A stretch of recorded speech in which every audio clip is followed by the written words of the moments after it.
Bismillahirrahmanirrahim.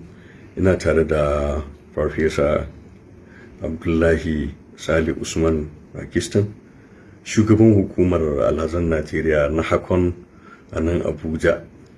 Farfesa, tun wancan karon da muka zanta da kai farkon taro da kai da jami'an wannan hukumar, ka ci kana nan kuna ta ƙoƙari na ayyukan nan. Zuwa yanzu ya aikin yake gudana ne? To alhamdulillah wassalatu wassalamu ala rasulillah.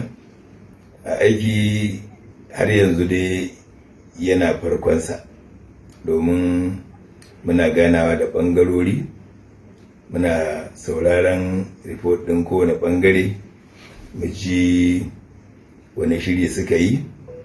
Problem ɗin da muka fahimci shine dai mafi girma da yake damun wannan al'amari, wannan harka ta alhazai. Muna ƙoƙarin mu ga wace shawara za mu ɗauka cikin shawarar da ake bamu, mu kuma da irin namu tunani ɗin mu ga yadda za mu shawo kan waɗannan al'amura. Wato abinda na fahimta, abin yana buƙatar nutsuwa, yana buƙatar lokaci gwargwado, yana buƙatar kuma karɓan shawarwari daga inda ya dace, domin ba abu ne da za ka zo lokaci ɗaya ka iya cewa za ka canja komai da komai ba, tun ma kafin ka fahimci wato me ake ciki. To mun yi nisa kwarai da gaske wajen fahimtar abin da aka sanya a gaba, kuma muna hango haske da izinin Allah, amma dai lokaci da za mu ce kaza za a yi bai yi ba, sai mun gama tattara bayanan da muke samu, sai kuma mu zo mu ga abin da za mu iya yin bayani a kansa insha Allah. Wato dai Farfesa, wannan ya nuna duk insha Allahu mai niyyar zuwa aikin haji na bana ya kwantar da hankalinsa, za a iya samun abubuwa na farin ciki game da aikin. Wannan ita ce niyyarmu, wannan kuma shine dukkan shirye-shiryen da muke yi domin mu samu wannan nasara din. To kuma muna kyakkyawan zaton, wato da irin niyyar da muka zo da ita, da irin wato ainihin shirin da muke yi, muna kyakkyawan zaton Allah da za mu yi nasara da izinin Allah.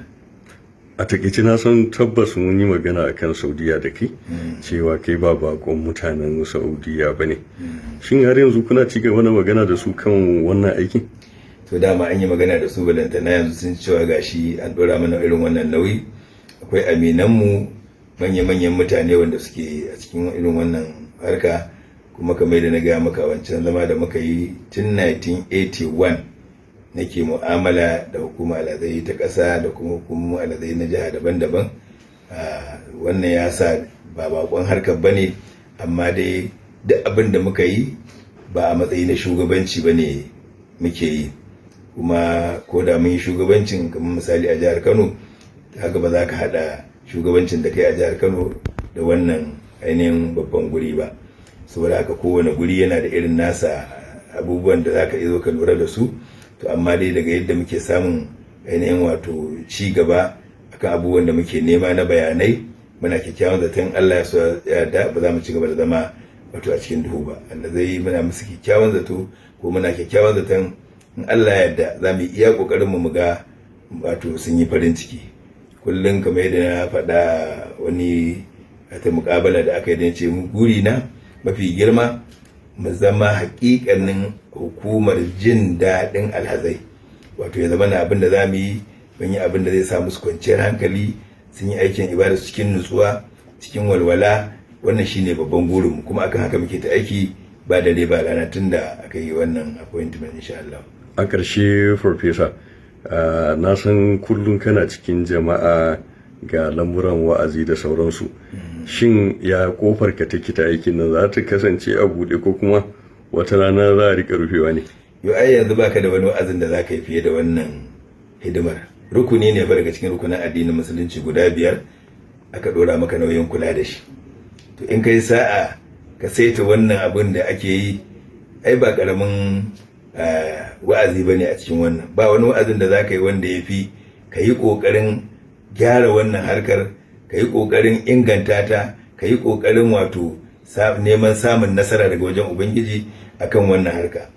Allah ya taimake ka gyara wannan harka. Ai duk wani wa'azin da zaka je wani guri ka yi, a fahimta ta bai kasa wannan ba. wannan bai kasa shi ba insha Allah. Kuma na samu addu'o'i daga jama'a.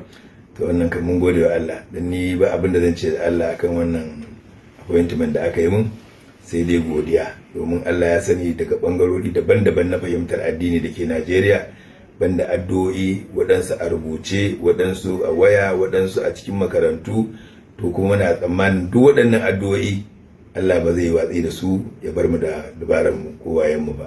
Allah zai iya mana, kuma muna kyakkyawan zato, muna wa Allah kyakkyawan zato insha Allah.